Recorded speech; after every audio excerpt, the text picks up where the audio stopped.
Her hafta düzenli olarak yapmış olduğumuz basın açıklamamıza devam ediyoruz. Yağmur sebebiyle basın açıklamamızı fazla uzun tutmayacağız. Öncelikle basın açıklamamıza katılan değerli partilerin, değerli yetkilileri, medya mensupları ve STK başkanlarına ve de değerli Adana halkımıza teşekkür ediyoruz. Rabbim sizlerden razı olsun. Sözü fazla uzatmadan inşallah direkt basın açıklamamıza geçeceğiz. Şunu söyleyip inşallah hemen basın açıklamamıza geçelim. Bugün Zülfü Yüce abimizin annesinin vefat edişinin 1. yıl dönümü. Allah-u Teala kendisine rahmet eylesin. Allah-u Teala bir an önce kendisini çocuğuna kavuştursun. Çocuğu inşallah bari mezarlığına gidebilir. Onu orada görebilir, haset giderebilir inşallah. Şimdi basın açıklamasını okumak Yüzbay Bey'i mikrofona davet ediyorum. Basına ve kamuoyuna 2019 yılının ilk basın açıklamasını yapmak üzere tekrar toplanmış bulunmaktayız. 8 hafta önce Yusufilere özgürlük kapsamında başlatmış olduğumuz basın açıklamalarına bu yılda hız kesmeden devam edeceğiz. Önceki basın açıklamalarımızda da belirttiğimiz üzere mazlumca haykırışlarımızın karşılığında Yusufilerimizin özgürlüğüne kavuştuğuna şahit olana kadar bu basın açıklamaları ve diğer etkinliklerimiz devam edecektir.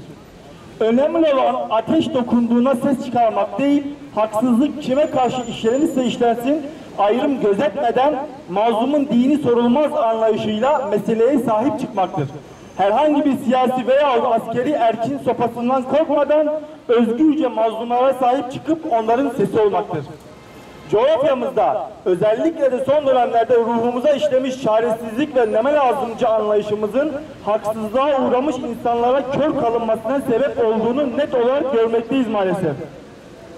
Önceden en ufak haksızlığa tahammül edemeyen, sevmediği şahıslara bile zulmedildiğinde hakkaniyet ve vicdani yükümlülük gereği bunlara itiraz edip karşı çıkan bir hasrete sahip iken, şimdi zulmü yapanın bizden olduğunu görünce sessiz kalan, zulme bizzat uğrayınca feryat figan eden, başkalarına zulmedilince de kesin hak etmiştir anlayışı hayat felsefesi haline gelen bir topluma evrilmiş bulunmaktayız.